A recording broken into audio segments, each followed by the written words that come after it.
Hello दोस्तों, अगर आपके पास एक मौका हो कि आप अपनी जिंदगी अभी इस क्षण बदल सकते हो तो आप क्या बदलेंगे? क्या हो अगर आपकी सोच, आपकी ऊर्जा, आपकी आदतें, आपका कॉन्फिडेंस सब कुछ अगले 60 सेकंड में एक बिल्कुल नए लेवल पर पहुंच जाए? आज हम ऐसी किताब की यात्रा को शुरू कर रहे हैं जिसने लाखों लोगों की जिंदगी बदल दी, और अगर आप तैयार हो तो ये आपकी भी जिंदगी बदल सकती है। और इस यात्रा के गाइड है टोनी रॉबिन्स, वो इंसान जिसे लोग the master of human change कहते हैं। एक ऐसा व्यक्ति जिसने गरीबी से शुरुआत की और दुनिया के सबसे बड़े लीडर्स, एथलीट्स, सीईओज और सेलिब्रिटीज की लाइफ बदल दी। वो कहते हैं पावर कोई गिफ्ट नहीं है, ये एक स्किल है जिसे सीखा जा सकता है, और यही स्किल आज आप यहाँ सीखने आए हैं। अनलिमिटेड पावर की भागदौड़ की दूसरी जर्नी यात्रा के उस छोर पर ले जाएगी जहाँ आप सीखेंगे कैसे अपनी फ्रस्ट्रेशन को स्ट्रेंथ में बदलना है, कैसे रिजेक्शन को फ्यूल बनाना है,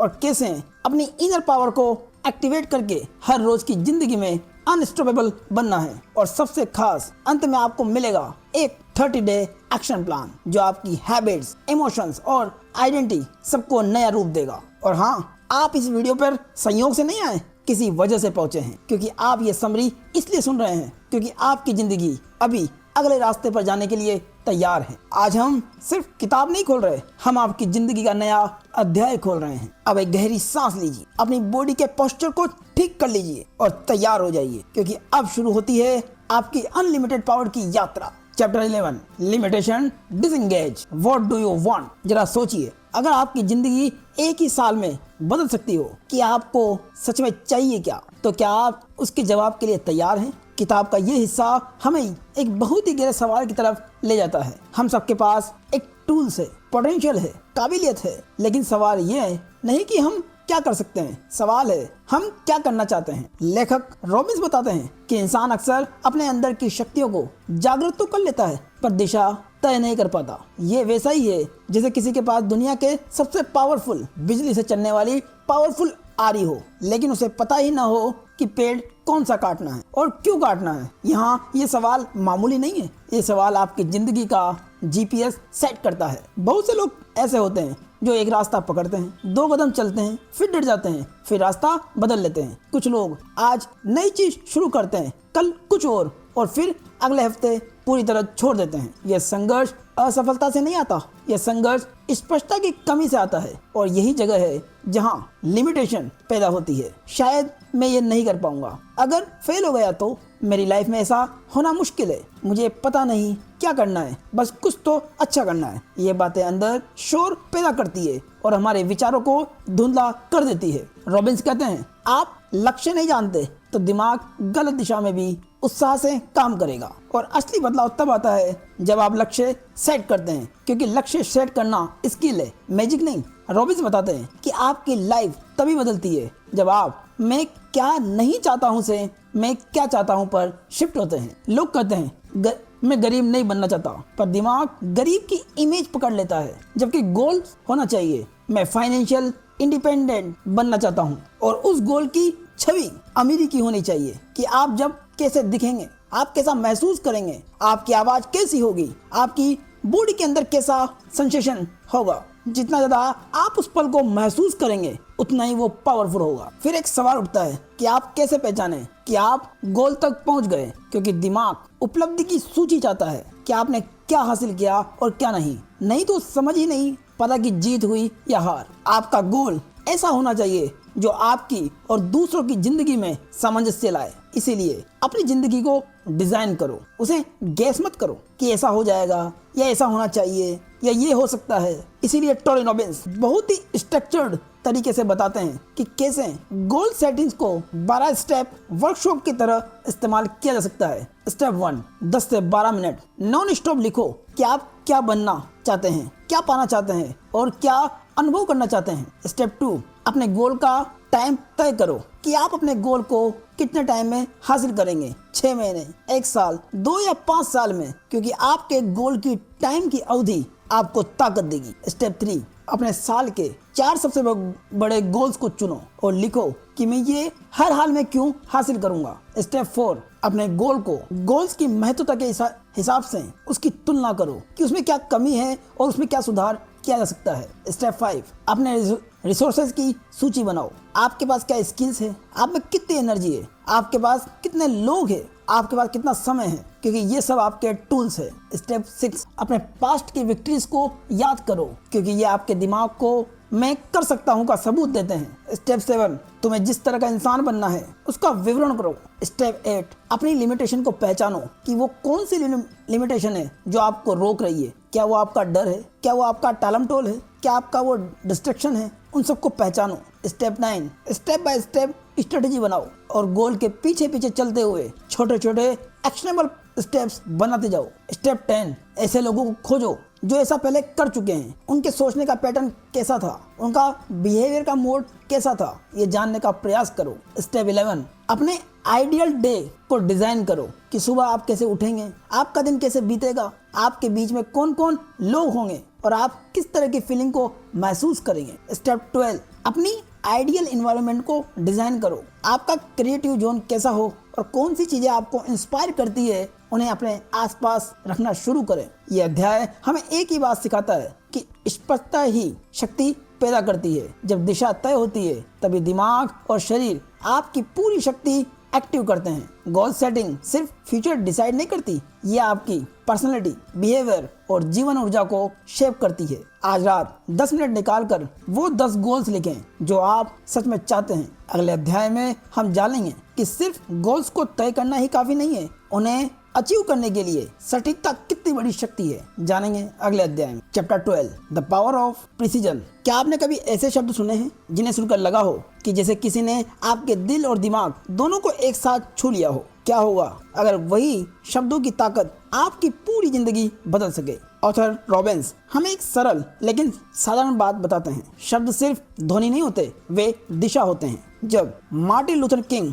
जूनियर की आई हैव अ ड्रीम जैसी लाइन इतिहास बना सकती है, जब किसी माता पिता की एक छोटी सी बात आपके जीवन का कॉन्फिडेंस बना सकती है, तो भाषा कितनी शक्तिशाली है ये हमें समझना चाहिए। रॉबिन्स कहते हैं, शब्द दुनिया का सबसे ताकतवर नशा है, लेकिन सही तरीके से इस्तेमाल होने पर। हम सबके जीवन में वो पल होते हैं जब किसी के शब्दों ने हमारी सोच को हिला दिया, और वो भी ऐसे शब्द जो सटीक, तेज, सीधे दिल में उतर जाने वाले हो। यही है सटीकता की शक्ति। लोग क्या कहते हैं और सामने वाला क्या समझता है अक्सर अलग होता है, और यहीं से असली संघर्ष शुरू होता है। रॉबिन्स कहते हैं कि हमारी कम्युनिकेशन में ज्यादातर समस्या मीनिंग की क्लैरिटी में नहीं आती, जबकि शब्दों के चुनाव की अशुद्धता से आती है। हम अक्सर कहते हैं वो हमेशा ऐसा करता है, सब लोग मेरे खिलाफ है, मैं कुछ भी कर लूं सक्सेस नहीं मिलता, मुझे लगता है वो नाराज है। ये शब्द सुनने में सिंपल लगते हैं, पर इनके अंदर तोड़ मरोड़ की शैली, अनुमान,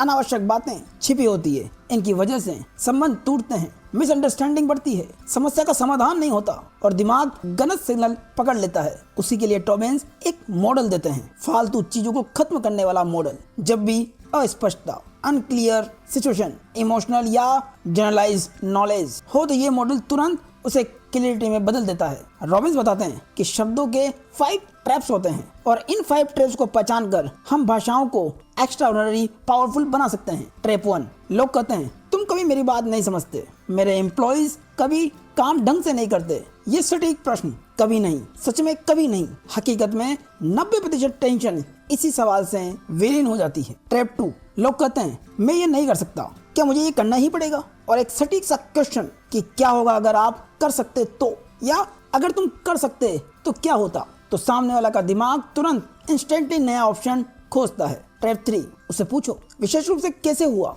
ये कैसे बहुत ही एक्साइटली तरीके से होना चाहिए, और ये अस्पष्ट इमोशन तुरंत क्लियर इमोशन में बदल जाता है। ट्रैप 4, जब कोई कहे वे मुझ पर भरोसा नहीं करते, तो उससे पूछो ये वे कौन है, कौन, स्पष्टता के साथ बताओ। और फिर अक्सर पता चलता है कि समस्या सब लोग नहीं होते, सिर्फ एक व्यक्ति ही होता है। ट्रैप 5, जब कोई कहे ये बहुत ही ज्यादा महंगा या हद से ज्यादा महंगा है, तो उससे पूछो ये किसके मुकाबले महंगा है, तो तुरंत स्पष्टता आ जाती है। सटीकता से आपको लोगों को समझने, उन्हें इन्फ्लुएंस करने और उलझनों को सुलझाने की अल्टीमेट शक्ति देती है। जब आप सटीकता से बातचीत करते हैं, लोग आपकी बात को समझते हैं, गलत अर्थ नहीं निकालते, समस्या से आसानी से सुलझ जाती है, आप अपना प्रभाव बढ़ाते हैं और मिसअंडरस्टैंडिंग आदी हो जाती है और मिसअंडरस्टैंडिंग, गलत कम्युनिकेशन और हद से ज्यादा शब्दों की डिजाइन की वजह से होती है। इसे बदला जा सकता है अगर आप सही सवाल पूछना सीख जाएं। ये सटीकता का मॉडल आपको 3 बड़े सुपर पावर देता है। फर्स्ट, आप किसी भी अस्पष्ट बात को इंस्टेंटली क्लियर कर सकते हैं। जब लोग कहे मैं अपसेट हूँ तो आप पूछें ठीक तरीके से बताओ, तो वो कहेगा मेरा प्रपोजल रिजेक्ट हुआ था, और आप देखेंगे कि असली मुद्दा सामने है। मॉडल 2, आप किसी की थिंकिंग को बिना डिसएग्री किए रीडायरेक्ट कर सकते हैं। जब कोई कहे यह आइडिया बहुत ही खराब है तो आप उससे पूछें कि आपको किस हिस्से में दिक्कत लग रही है, स्पष्टता के साथ बताओ। इससे तुरंत रोड में बन जाता है। मॉडल 3, आप संघर्ष को इमोशनल से प्रैक्टिकल में बदल सकते हैं। अगर कोई कहता है ये सेमिनार बहुत ही महंगा है तो रॉबिन्स पूछते हैं किसकी तुलना में। फिर कोई कहता है कि ये इसकी तुलना में महंगा है। इससे सटीक आपत्ति मिलती है और सॉल्यूशन सामने आता है। आज किसी भी व्यक्ति की एक अस्पष्ट बात को पकड़ें और उससे एक सटीक क्वेश्चन पूछें कि वास्तव में कैसे या विशेष रूप से कौन है। ये 2 सवाल आपकी कम्युनिकेशन को बिल्कुल बदल देंगे। Chapter 13, the magic of report. क्या आपने कभी किसी से बात करते हुए महसूस किया है कि ये इंसान मुझे बिना कहे ही समझ जाता है? अगर मैं कहूँ ये जादू नहीं, एक सीखने वाली साइंस है जिसे आप किसी के साथ भी बना सकते हैं। जब 2 लोग एक ही तरंग पर हो, सोचिए एक पल के लिए वो समय याद कीजिए जब आप किसी के साथ इतने एक ही ताल में थे कि आपने बात आधी कही और सामने वाले ने आधी बात भी समझ ली। कभी ये दोस्त के साथ होगा, कभी किसी नए मिले इंसान के साथ, कभी अपने परिवार के सदस्यों के साथ। रॉबिन्स कहते हैं रिपोर्ट वो पुल है जो 2 लोगों की दुनिया को जोड़ देता है, और ये कनेक्शन तभी बनता है जब हम सामने वाले के दिमाग की हकीकत के नक्शे को समझते हैं, अपनी भाषा, टोन और शरीर के संकेतों को मैच करते हैं और उसकी दुनिया में बिना टकराव के प्रवेश करते हैं। यही रिपोर्ट की असली डेफिनेशन है, सामने वाले को यह एहसास दिलाना कि मैं तुम्हें समझता हूँ और तुम मेरे जैसे हो। लेकिन लोग फेल क्यों होते हैं सामने वाले लोग से कनेक्ट करने में? लोग सोचते हैं मैं जितना बोलता हूँ उतना एक्सप्लेन हो जाएगा, जोर से बोलूंगा तो सामने वाला मान जाएगा, और अलग होने में एक विशिष्टता है। लेकिन सच्चाई बिल्कुल उलट है कि कनेक्शन डिफरेंस से नहीं, सिमिलरिटी से बनता है, यानी समानता से। रॉबिन्स एक गहरी बात समझाते हैं, लोग उन लोगों पर भरोसा करते हैं जो उनके जैसे हो। इसीलिए कम्युनिकेशन फेल होती है जब हम अपना ही व्यू पॉइंट ढूंढते हैं, सामने वाले की गति को इग्नोर करते हैं, क्योंकि जो हम देखते हैं, जो हम सुनते हैं, जो हम महसूस करते हैं, उसी से कनेक्शन बनता है। लेखक मिररिंग रिपोर्ट्स बनाने का एक गुप्त शॉर्टकट देते हैं। रिपोर्ट की सबसे ताकतवर तकनीक है मिररिंग, यानी सामने वाले की बॉडी पोस्चर को समझना, उसकी सांस की गति, बोलने का टोन, शब्दों का चुनाव, चेहरे के हाव भाव, उसके हाथों की मोमेंट्स, इन सबको हल्के नेचुरल तरीके से मैच करना कि जो सामने वाला कर रहा है वैसा आप भी करने का प्रयास करें। ये कोई चोरी नहीं है, ये सामने वाले से कनेक्शन बनाने की एक साइंस है। मान लीजिए कोई सामने वाला तेज बोल रहा है, उसके हाथ के हाव भाव बहुत ही तेज है, उसकी सांस की गति भी तेज है, और जब आप उसके विपरीत धीरे बोलते हैं, आपके बॉडी पोस्चर्स के जेस्चर स्लो होते हैं, तो सामने वाला आपको अपने जैसा महसूस नहीं करता। लेकिन जैसे ही आप उसकी गति को मैच करते हैं तो उसका दिमाग सबकॉन्शियसली कहता है कि ये इंसान मेरे जैसा है, इस पर विश्वास किया जा सकता है। यही कारण है कि अच्छे leaders, top sales person, therapist, negotiators यानी समझौता कराने वाले सभी मिररिंग टेक्निक का प्रयोग करते हैं, सामने वाले को कॉपी करना। लेखक कहते हैं कि हर इंसान दुनिया को 3 भाषाओं में महसूस करता है, विजुअल तस्वीरों वाली भाषा, ऑडिटरी आवाज वाली भाषा, काइनेस्थेटिक शरीर और भावनाओं वाली भाषा, और रिपोर्ट्स तभी बनता है जब सामने वाले की इंटरनल लैंग्वेज पकड़कर उसकी भाषा में बात की जाए। याद रहे, रिपोर्ट सिर्फ कनेक्शन नहीं करवाता, आपका इन्फ्लुएंस भी बढ़ाता है। रॉबिन्स कहते हैं कि रिपोर्ट 2 चरणों से गुजरता है। फर्स्ट, पैसिंग, सामने वाले की गति, पोस्चर, उसके सांसों की गति, उसके बोलने का टोन, उसके हाथों के हाव भाव, इन सबको मैच किया जाता है, इससे कनेक्शन खुलता है। सेकंड, लीडिंग, इससे रिपोर्ट स्ट्रांग हो जाता है, तो सामने वाला आपकी गति को फॉलो करने लगता है और यहीं से इन्फ्लुएंस पैदा होता है। मान लीजिए सामने वाला गुस्से में है तो आप भी उसे मिरर करने लगते हैं, लेकिन आप धीरे धीरे शांत होने लगते हैं तो सामने वाला भी अपने गुस्से को धीरे धीरे शांत करने लगता है, क्योंकि उसका दिमाग सबकॉन्शियसली आपको फॉलो करने लगता है और उसकी एनर्जी भी स्थिर होने लगती है। और सबसे मजेदार कि इस टेक्निक का प्रयोग आप आज से ही अप्लाई कर सकते हैं। अगली बार जब आप किसी से बात करें तो उसकी सांसों की गति और बोलने के टोन को तुरंत नोटिस करें और 30 सेकंड तक बस मैच करें और फिर धीरे धीरे अपने पोस्चर को बदलें और देखें क्या वो भी आपको फॉलो करता है। अगले अध्याय में हम जानेंगे कि लोग डिसीजंस कैसे लेते हैं और उनके दिमाग के अंदर कौन से हिडन फिल्टर्स उन्हें कंट्रोल करते हैं। इससे आप पहले से ये पता कर पाएंगे कि सामने वाला व्यक्ति कैसे सोचेगा। Chapter 14 distractions of excellence meta programs. क्या आपने कभी गौर किया है, एक ही बात दो लोगों को बोलो, एक जोश में आ जाता है और दूसरा बिल्कुल शांत रहता है। ये फर्क उसके व्यक्तित्व का नहीं है, उनके दिमाग के मेटा प्रोग्राम का कमाल है। क्योंकि लोग दुनिया को अलग अलग लेंस से क्यों देखते हैं। लेखक कहते हैं कि दो लोग एक ही बात को सुने पर प्रतिक्रिया पूरी तरह अलग होगी। कभी आपको लगा होगा एक व्यक्ति जो सुनकर हंसता है, दूसरा बिल्कुल सीरियस हो जाता है। एक व्यक्ति आपकी बात से मोटिवेट हो जाता है और दूसरा वही बात सुनकर बोर हो महसूस करता है। क्यों? क्योंकि हर इंसान अपने दिमाग के अंदर एक फिल्टर सिस्टम चलाता है। ये फिल्टर तय करते हैं कि वो किस बात पर ध्यान देगा, किस बात को इग्नोर करेगा, किस बात को मीनिंग देगा, किस चीज से एक्साइटेड होगा, किस चीज से डर जाएगा। ये छुपे हुए मेंटल फिल्टर को ही कहते हैं मेटा प्रोग्राम्स। ये फिल्टर्स आपके सोचने, रिएक्ट करने और डिसीजन लेने के तरीके को चुपचाप कंट्रोल करते हैं और तो बताते हैं कि अगर आप किसी से गलत सुर में बात करें तो आप कुछ ही भी हासिल नहीं कर सकते। यानी अगर आप किसी की मेंटल लैंग्वेज को समझे बिना उससे बात करते हैं तो आपकी बात कभी असर नहीं डाल सकेगी, चाहे आप कितने भी अच्छे शब्दों का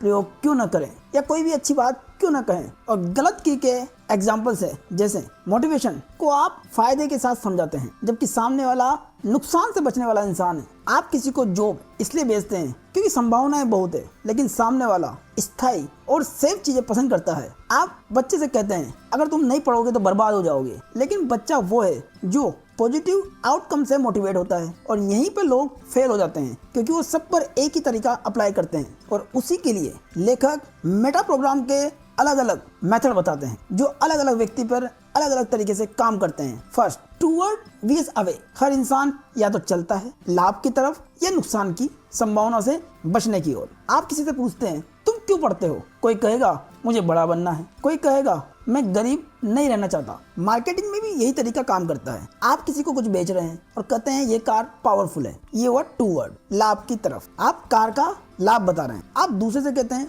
ये कम खर्च में ज्यादा सेफ है, ये हुआ अवे, नुकसान से बचने का तरीका सुझाना। दूसरा मेथड है इंटरनल वीएस एक्सटर्नल रेफरेंस। लोग अपने डिसीजंस को पुष्टि करके देखते हैं, उनका इंटरनल पहलू से वो देखते हैं कि मैं खुद महसूस करता हूँ कि ये सही है, और वो एक्सटर्नल पहलू से देखते हैं लोगों ने कहा है कि ये अच्छा है तो सही होगा। ये उनके डिसीजन की पुष्टि है जिसे वो बच्चों, एम्प्लॉयज, पार्टनर को समझने में काम लेते हैं। दूसरा मेथड है सेल्फ वीएस अदर। कुछ लोग डिसीजन लेते हैं तो अपने से पूछते हैं मुझे इससे क्या चाहिए, और कुछ पूछते हैं सबको इससे क्या फायदा होगा जो डिसीजन में ले रहा हूँ। इस फिल्टर का यूज बिजनेस हायरिंग में किया जाता है। Method 4, match VS mismatch. इस फिल्टर में लोग दुनिया को किस तरह से देखते हैं उस हिसाब से निर्णय लेते हैं। अगर वो किसी व्यक्ति का चुनाव कर रहे हैं तो वो देखते हैं कि सामने वाले व्यक्ति में मेरे जैसी कितनी समानताएं हैं या कितनी असमानताएं हैं। Method 5, possibilities VS necessity. इस फिल्टर का यूज व्यक्ति तब करता है जब उसे जॉब का चुनाव करना हो, बच्चों को मोटिवेट करना हो,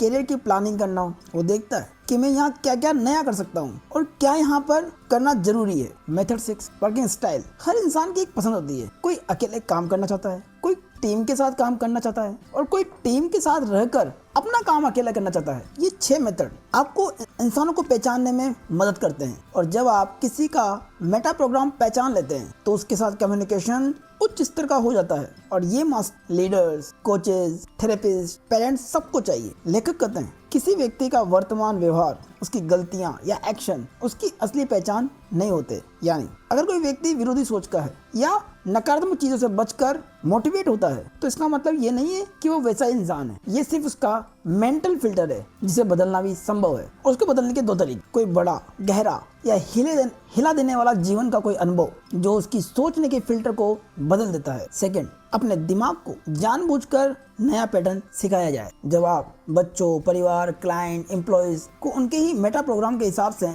एड्रेस करते हैं तो कम्युनिकेशन का घर्षण गायब हो जाता है। और अपने जीवन में अटके हुए लोग अक्सर गलत फिल्टर्स को ही चला रहे होते हैं। और मेटा प्रोग्राम्स की अवेयरनेस आपको आपके माइंड का कंट्रोल वापस आपके हाथ में थमा देता है। आज 3 लोगों से बात करते समय बिल्कुल शांति के साथ उन्हें ऑब्जर्व करें। क्या वो टूवर्ड है या अवे, क्या वो एक्सटर्नल है या इंटरनल, क्या वो मैच है या मिसमैच। और फिर अपनी बात उसी की में बोलें जैसा सामने वाला है और फिर मैजिक देखिए। Chapter 15, how to handle resistant and solve problems. जरा सोचिए, अगर आपकी जिंदगी में जितनी भी रुकावटें आई है वे असल में दीवारें नहीं थी, बल्कि वो दरवाजे थे जिन्हें खोलने की चाबी आपके पास थी। बस तरीका आप गलत जगह ढूंढ रहे थे। क्या होगा अगर आप ये जान ले कि कोई भी इंसान असल में प्रतिरोध करने वाला नहीं होता, बल्कि सिर्फ गलत तरीके से बात सुनने वाला होता है। और क्या होगा अगर आप वो इंसान बन जाएं जो किसी भी बातचीत, किसी भी टकराव, किसी भी समस्या को चंद सेकंड में खुला रास्ता बना सके। और ये अध्याय उसी कला को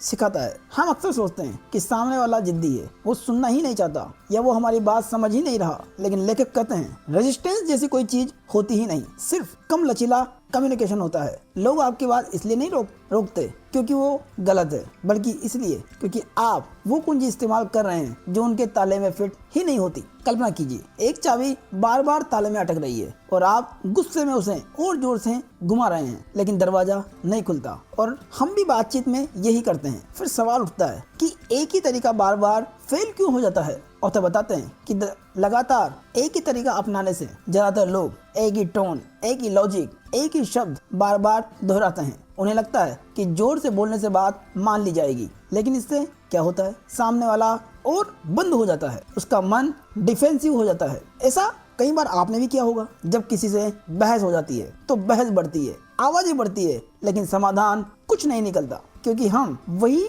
पटरियां दोहराते रहते हैं जो पहले से टूटी हुई है। कल्पना कीजिए, रेडियो पर खराब नॉइस बार बार आ रहा है, पर आप फ्रीक्वेंसी को नहीं बदलते, जिसके कारण इरिटेशन बढ़ती जाती है। इसीलिए लेखक कहते हैं कि सफल कम्युनिकेशन वो है जिसमें कम्युनिकेटर के पास सबसे ज्यादा विकल्प हो, यानी सबसे फ्लेक्सिबल हो। टोनी बताते हैं कि जब आप किसी को समझाना चाहते हैं तब उससे मुकाबला नहीं करना होता, बल्कि उसकी दिशा पकड़कर उसे रीडायरेक्ट करना असली कला है। ये कुछ ऐसा है जिसमें आप एकिडो, जो एक मार्शल आर्ट की कला है, की तरह प्रयोग करते हैं, जहां आप टकराते नहीं हैं, बल्कि सामने वाले की एनर्जी को अपने फेवर में मोड़ते हैं। और सबसे पावरफुल तरीका है एग्रीमेंट फ्रेम, जिसमें ये 3 वाक्य वार्तालाप को कुछ ही क्षणों में स्मूथ बना देते हैं। First, I respect, second, I appreciate, third, I agree. ये तीनों शब्द एक जादुई फॉर्मूला है। सामने वाला इंस्टेंटली रिलैक्स हो जाता है और आप बिना लड़ाई के बातचीत को रीडायरेक्ट कर सकते हैं। इसे ऐसे समझिए, कोई कहे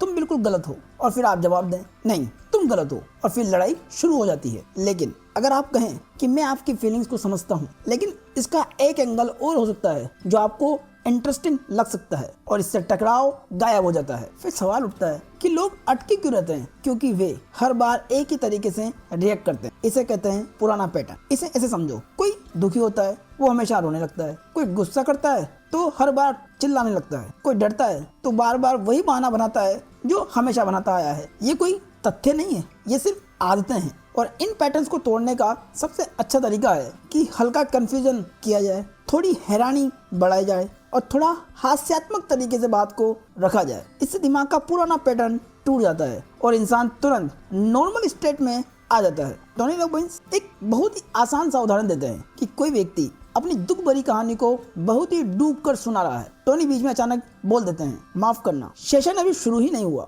और वो व्यक्ति हक्का बक्का हो जाता है। उसका पुराना दुख वाला पैटर्न टूट जाता है और उसी पल उसकी बॉडी लैंग्वेज और माइंड दोनों बदल जाते हैं। लेखक कहते हैं कि प्रतिरोध को अपॉर्चुनिटी में बदलो। याद रहे, लोग विरोधी नहीं होते, हमारी कम्युनिकेशन उनके इनर प्रोग्राम से मिसमैच्ड होती है। लेकिन जब आप उनकी लैंग्वेज को पकड़ लें, उनके इमोशन की रेस्पेक्ट करें, उनके लॉजिक को वैल्यू करें और फिर धीरे से डायरेक्शन को बदलें, तो इम्पॉसिबल दिखने वाली प्रॉब्लम भी घुलने लगती है। और इस अध्याय की सीख भी यही कहती है कि फोर्स मत लगाओ, फ्लो को पकड़ो। ये वैसा ही है जैसे नदी का पानी पत्थर को तोड़ नहीं पाता, लेकिन उसे शेप जरूर दे देता है। आज किसी के साथ एक बातचीत को चुनिए जहां आप पहले आई रेस्पेक्ट से शुरुआत करेंगे, सामने वाले के इमोशंस को महत्व दें और फिर और जोड़कर अपनी बात को रीडायरेक्ट करें। और बस एक कन्वर्सेशन और फिर फर्क आप खुद महसूस करेंगे। लेकिन क्या हो अगर आप किसी समस्या का मीनिंग ही बदल दें, जानेंगे अगले अध्याय में। Chapter 16, reframing the power of perspective. जरा सोचिए, अगर वही चीज जो आज आपको डराती है कल आपकी ताकत बन जाए तो क्या हो अगर सिर्फ कहानी बदलकर आपकी पूरी जिंदगी का मीनिंग बदल जाए। कभी आपने नोट किया है कि एक ही आवाज, एक ही घटना दोनों लोगों के लिए दो बिल्कुल अलग मीनिंग्स रख सकती है, जैसे रात के सन्नाटे में नीचे से आने वाली पैरों की आवाज, किसी के लिए डर, किसी के लिए उम्मीद और किसी के लिए कुछ भी नहीं। इसका मतलब हमारा दिमाग अनुभव नहीं, अनुभव का अर्थ बनाकर हमें महसूस कराता है। यानी जीवन की असली शक्ति चीजों में नहीं बल्कि उस फ्रेम में जो हमें उनके चारों तरफ बनाते हैं। इस अध्याय में लेखक बताते हैं कि हमें मीनिंग नहीं बदलना पड़ता, बस फ्रेम बदलो और पूरी जिंदगी बदल जाती है। लेकिन जब मीनिंग हमें कैद कर लेते हैं तो एक छोटी सी घटना आपके अंदर कैसा तूफान खड़ा कर देती है। किसी ने बात टाल दी तो आप सोचते हैं ये मुझे इग्नोर कर रहा है, किसी ने रोक दिया तो आप सोचते हैं ये मेरी राह को बंद कर रहा है। असल में समस्या वो घटना नहीं, हमारा बनाया मीनिंग है। कई बार हम पुराने अनुभवों की वजह से नई चीजें गलत फ्रेम में देखते हैं, जैसे ऑप्टिकल इल्यूजन में एक ही चित्र कोई बूढ़ी औरत को देखता है तो उसी चित्र में कोई यंग लड़की को, बस कंडीशनिंग अलग है। और जीवन में भी हम यही करते हैं। किसी का देर से आया जवाब हमें नाराजगी लगती है और किसी का हमें टोकना उसे हमारे खिलाफ लगता है कि वो हमारे खिलाफ है, और किसी की सक्सेस हमारे लिए देरी लगती है कि हम पीछे रह चुके हैं या देर हो चुकी है। और असली चुनौती यही है कि मीनिंग ऑटोमेटिक चल रहे हैं और हम समझ रहे हैं कि ये सच है। लेकिन जब आप रिफ्रेमिंग की कला को सीख लेते हैं तो आप कहानी को बदलते हैं और परिणाम बदल जाते हैं। रिफ्रेमिंग का मतलब है सिचुएशन वही है, मीनिंग नया है, रियलिटी वही है, कहानी नहीं है, एक्सपीरियंस वही है, पर उसे डील करने का तरीका अलग है। टोनी रॉबिन्स बताते हैं कि दो तरह की रिफ्रेमिंग होती है। फर्स्ट, कॉन्टेक्स्ट रिफ्रेम, जिसमें एक ही चीज गलत जगह पर बेकार और सही जगह पर वरदान होती है। जैसे एक बच्चा क्लास में बहुत ज्यादा बोलता है तो वो एक समस्या है, पर किसी डिबेट में वो ज्यादा बोलता है तो वही उसकी सुपर पावर है। दूसरी, कंटेंट रिफ्रेम, मीनिंग बदलो कहानी बदल जाती है। इसे ऐसे समझो, कोई कहता है मेरे पास एक्स्ट्रा टैक्स आया, पुराना मीनिंग, ये तो एक दिक्कत की बात है। लेकिन रिफ्रेम कि इसका मतलब आज हमें ये पता लग गया कि इस साल ज्यादा कमाया गया है। यहाँ सिचुएशन नहीं बदली, बस मीनिंग बदल गया और जिसके कारण इमोशन भी बदल गया। याद रहे, जिंदगी में किसी भी चीज का कोई मतलब नहीं होता जब तक कि आप उसे कोई मतलब न दें। अपनी रिफ्रेमिंग को बदलने के लिए टोनी रॉबिन्स पावरफुल टेक्निक समझाते हैं। First, pattern interrupt. जब दिमाग एक ही नकारात्मक कहानी को दोहराए तो उसे झटका दो, रोक दो, उसे तोड़ दो। जैसे किसी बहस में एक पैटर्न अचानक बोल दें कि मुझे बहुत ही बुरा लगता है जब ऐसा होता है, तो माहौल हल्का हो जाएगा और गुस्सा गायब। Second, meaning swap. अपने आप से पूछो वो कौन सा मीनिंग हो सकता है जिससे आपको इंस्टेंटली रिफिल मिलेगा। Third, double association. अपने पुराने पेनफुल मेमोरीज को ऐसे देखो जैसे आप किसी फिल्म को देख रहे हो, जैसे कोई ब्लैक एंड व्हाइट पर्दा हो, कोई फनी सा म्यूजिक हो, जिसके कारण दिमाग उस मेमोरी से इमोशन का कनेक्शन काट देता है। आपके लिए वो एक हास्यात्मक हंसने वाला पल बनकर रह जाता है। Fourth, positive intent mapping. हर नेगेटिव बिहेवियर का कोई हिडन पॉजिटिव इंटेंट होता है। जैसे कोई ओवर थिंकिंग करता है तो उसका कारण है क्योंकि उसे वहाँ कंफर्ट मिलता है। कोई स्मोकिंग करता है तो उसका कारण है कि उससे रिलैक्सेशन मिलता है। कोई गुस्सा करता है तो उसका कारण है कि वो कंट्रोल हासिल करना चाहता है। मीनिंग को समझो, फिर नई हैबिट्स को बनाओ जो वही फायदा बिना किसी नुकसान के दे। रिफ्रेमिंग कोई एक बार का तरीका नहीं है जैसे बस एक बार करना है, बल्कि ये सोचने की एक नई शैली है। जीवन को बदलने का सबसे तेज तरीका, अगले 24 घंटों में कोई एक चीज नोट करें जिसने आपको परेशान किया हो और अब खुद से पूछिए क्या इसका दूसरा मीनिंग हो सकता है, और उस नए मीनिंग को एक लाइन में लिखिए। अगले अध्याय में हम जानेंगे कैसे अपने दिमाग में किसी भी भावनात्मक स्टेट को एंकर करके जरूरत के समय इंस्टेंटली एक्टिव किया जा सकता है। Chapter 17, anchoring yourself to success. जरा सोचिए, अगर सिर्फ एक छोटा सा इशारा, एक शब्द, एक टच आपके अंदर छिपी सबसे ताकतवर ऊर्जा को तुरंत जगा दे तो आपकी जिंदगी कैसी दिखेगी। क्या आपने कभी किसी गाने को सुनकर अचानक पुरानी याद महसूस की है, या किसी खुशबू से एक पल में पुराना माहौल याद आ गया हो? ये कोई संयोग नहीं है, ये एंकरिंग है, एक प्रोसेस जिसमें कोई छोटा सा सिग्नल आपके दिमाग में पावरफुल इमोशंस को एक्टिव कर देता है। क्योंकि दिमाग सेंसरी लिंक बनाता है, किसी आवाज को सुनकर एक्साइटमेंट का, किसी स्थान को देखकर गर्व या सम्मान का, किसी के टच को या किसी टच को महसूस करके कंफर्ट का, एक हाव भाव को देखकर डर या पावर का। यानी हम सब एंकरिंग करते हैं, चाहे हमें पता हो या न हो। समस्या तब पैदा होती है जब हम अपने मन के ट्रिगर को खुद चुनते नहीं है, बल्कि जिंदगी उन्हें अपने आप हमारे अंदर इंस्टॉल कर देती है। अगर कोई किसी गलत रिलेशनशिप में कभी आया है तो भविष्य में उसे तेज आवाज से भी डर लगता है। बचपन का कोई गलत अनुभव है, कोई डरावना, तो ऐसे शब्दों से भी एंजाइटी होती है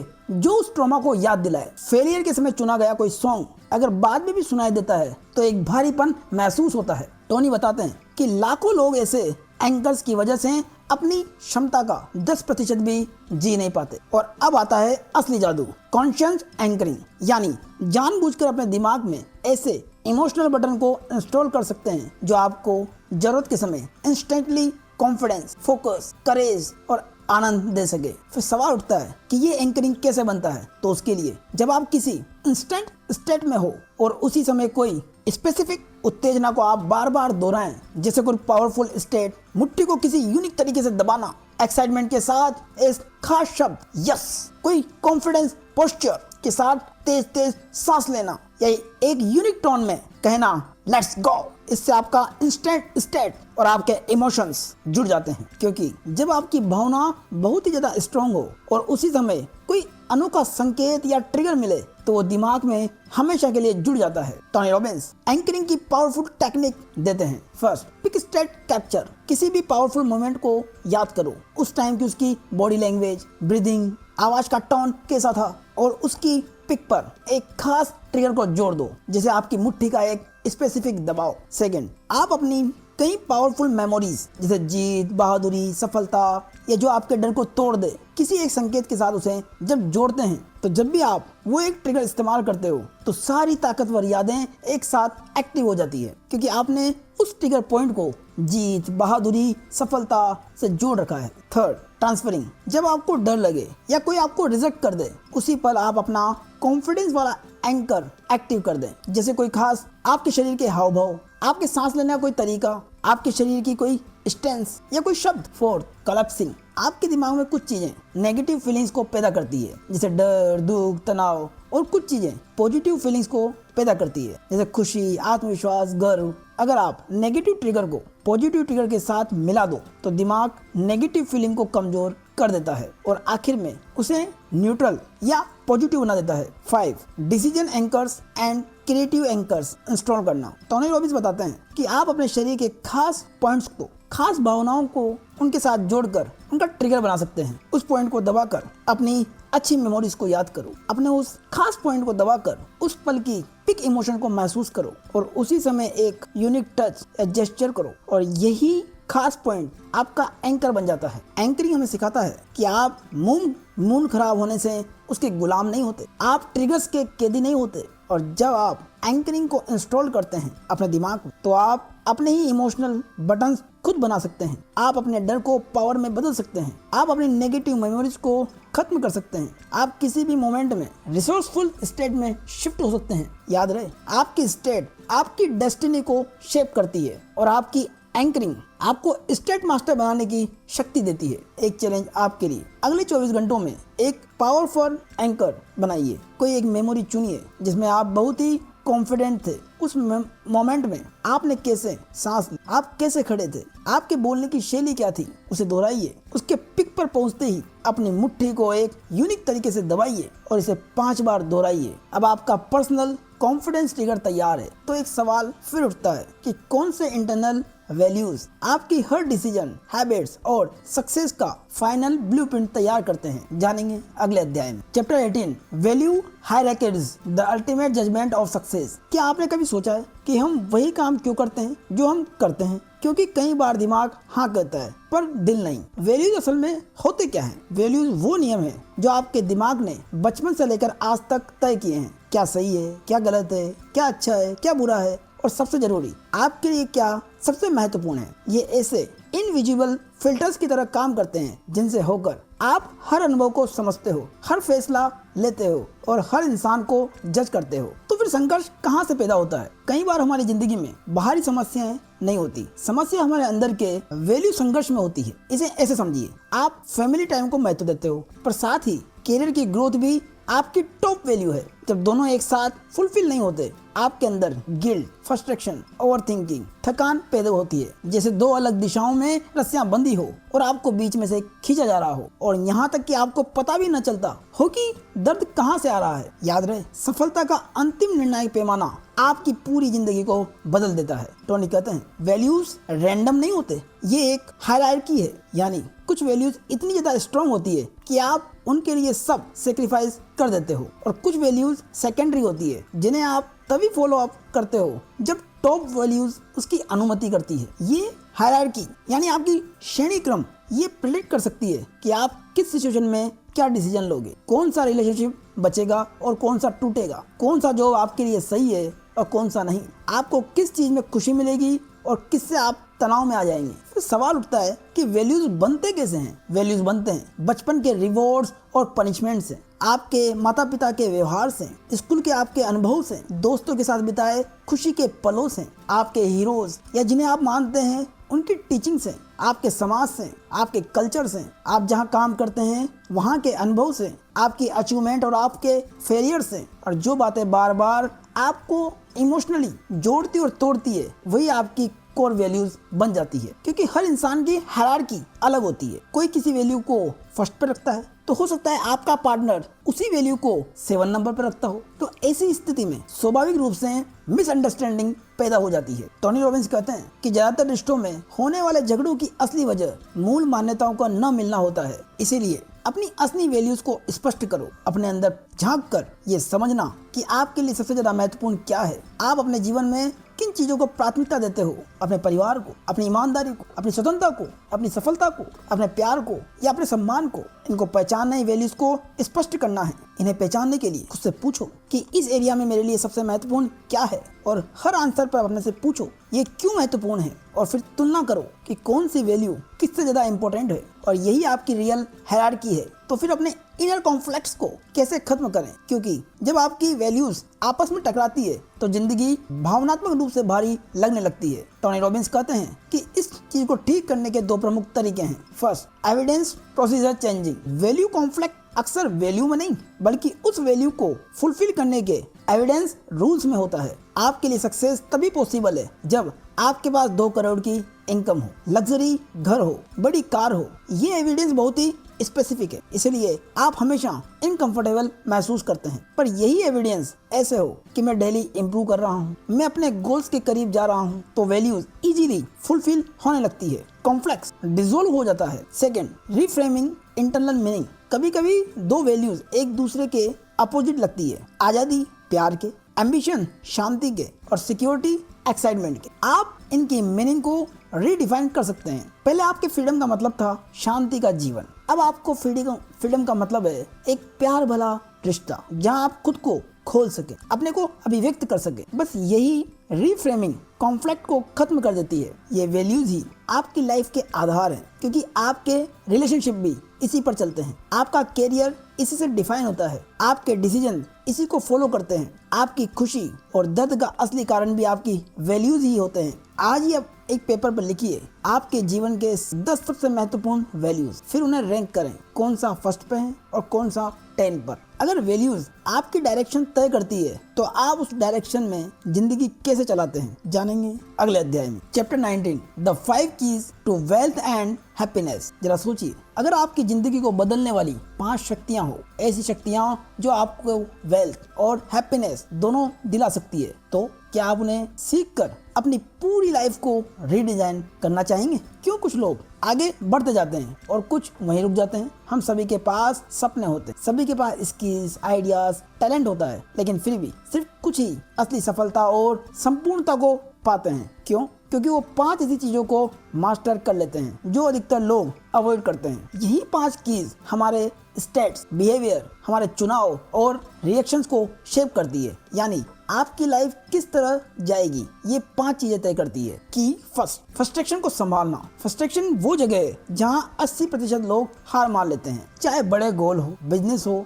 रिलेशनशिप हो, फ्रस्ट्रेशन हमेशा आएगा। सफल लोग फ्रस्ट्रेशन को स्टॉप सिग्नल नहीं बल्कि एक फ्रीडम सिस्टम मानते हैं, जहां हर सेटबैक कह रहा होता है कुछ नया सीखो, स्ट्रेटेजी को बदलो। की 2, रिजेक्शन को न्यूट्रल करना। नो, ये 2 अक्षर हम सबके अंदर एक इनविजिबल डर पैदा करते हैं। टोनी बताते हैं कि सक्सेसफुल लोग रिजेक्शन को आइडेंटिटी अटैक नहीं मानते बल्कि इसे इंफॉर्मेशन की तरह लेते हैं। उनका माइंडसेट होता है एक नो मुझे अगले यस के करीब ले जा रहा है। की 3, हैंडलिंग फाइनेंशियल प्रेशर। जिंदगी में फाइनेंशियल प्रेशर कभी खत्म नहीं होता। कम पैसों में भी दबाव, ज्यादा पैसों में भी दबाव, पर फर्क यह है कि धनी लोग प्रेशर देखकर पैनिक नहीं होते, वे प्लान बनाते हैं। फिर भी 3 सिंपल रूल फॉलो करते हैं। फर्स्ट, गिव 10% दूसरों पर खर्च करना। सेकंड, 10% का कर्ज चुकाना। थर्ड, इन्वेस्ट 10% फ्यूचर ग्रोथ में इन्वेस्ट करना। ये तीनों हैबिट्स किसी भी इनकम को कैपिटल में बदल देती है। कि फोर्थ, कंफर्ट जोन का जाल को तोड़ना। टोनी कहते हैं जब आप परिपक्व होते हैं तो आप सड़ने लगते हैं। कई लोग अपनी पहली सफलता के बाद रिलैक्स कर देते हैं और यही डाउनफॉल शुरू होता है। वहीं सक्सेसफुल लोग अपनी हर अचीवमेंट को स्टार्टिंग पॉइंट मानते हैं, न कि रेस्टिंग पॉइंट। की 5, give more than you expect. ये सबसे पावरफुल की है क्योंकि देने से दिल बड़ा होता है, ग्रेटिट्यूड पैदा होता है और ये आंतरिक अमीरी को महसूस कराता है जो वेल्थ से भी ज्यादा गहरी होती है। गिविंग का मतलब सिर्फ पैसा देना नहीं है। कभी किसी को सपोर्ट दे सकते हैं, कभी किसी पर दयालुता दिखा सकते हैं, कभी किसी को नॉलेज दे सकते हैं और कभी बस मैं हूँ ये कहना भी देना ही है। टोनी रॉबिन्स कहते हैं कि अगर आप इन 5 चीज को मास्टर कर लोगे तो फ्रस्ट्रेशन आपको तोड़ेगा नहीं, रिजेक्शन आपको रोक नहीं पाएगा, मनी आपको डरा नहीं पाएगी, कंफर्ट जोन आपको थका नहीं सकता और गिविंग आपको आंतरिक शांति देगा। ये 5 नहीं, एक कंप्लीट लाइफ चेंजिंग सिस्टम है। आज ही अपने जीवन में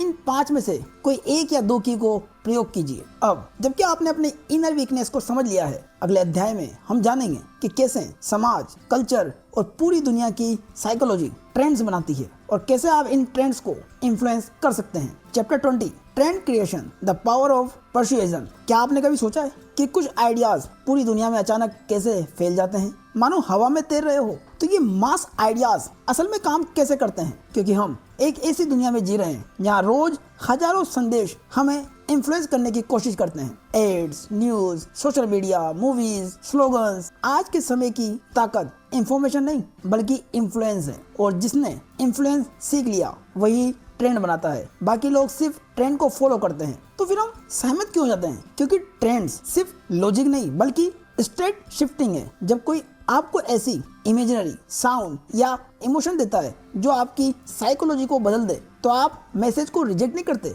उसे फील करते हैं। ये वैसा ही है जैसे लोग सिगरेट को पहली बार में एंजॉय नहीं करते, वो उसे आसानी से पी भी नहीं पाते, शरीर उसका विरोध करता है, दिमाग सिग्नल देता है ये गलत है, फिर भी अगले दिन स्मोक करते हैं। क्यों?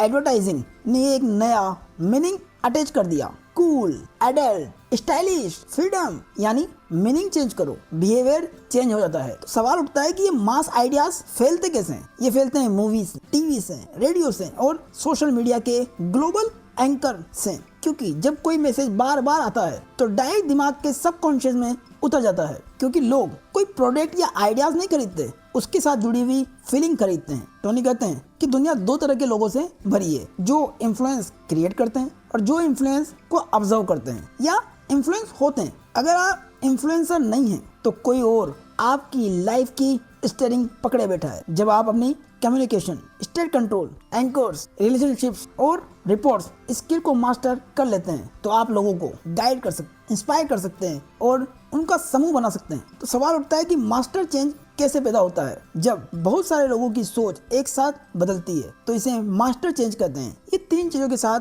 होने से होता है। पहला, लोग दुनिया को कैसे देखते हैं और समझते हैं, उनकी मेंटल इमेज और बिलीफ और सोच उसको बदला जाए। सेकंड, जब वही बात, वही इमेज और वही कहानी लोगों को बार बार दिखाई या सुनाई जाती है तो मास चेंज आता है। थर्ड, जब किसी संदेश को डर, खुशी, भरोसा, गर्व, दुख जैसी भावनाओं के साथ जोड़ दिया जाए तो लोग उसे ज्यादा जल्दी मान लेते हैं। तो सवाल उठता है कि ट्रेंड क्रिएटर कैसे बने? उसके लिए टोनी रॉबिन्स कुछ स्टेप देते हैं। स्टेप फर्स्ट, लोग पिक्चर्स, साउंड्स और फीलिंग्स में सोचते हैं। अगर आप इन तीनों सिस्टम्स को इन्फ्लुएंस कर ले तो आप आइडिया को मास स्केल पर जगा सकते हैं। स्टेप 2, लोग अवॉइड करने वाले मैसेजेस और 2 वर्ड्स वाले मैसेज पर अलग अलग तरीके से रिएक्ट करते हैं। ट्रेंड क्रिएटर दोनों को बैलेंस करते हैं। स्टेप 3, कॉन्फ्लिक्ट नहीं, अलाइनमेंट करना, मतलब डिफरेंसेस को मिलाकर नया रास्ता बनाना। स्टेप 4, लोगों के दिल को छूने वाली भावना पैदा करो, जैसे उम्मीद, डर, एकता, गर्व, प्यार और वही मैसेज, वही इमेज, वही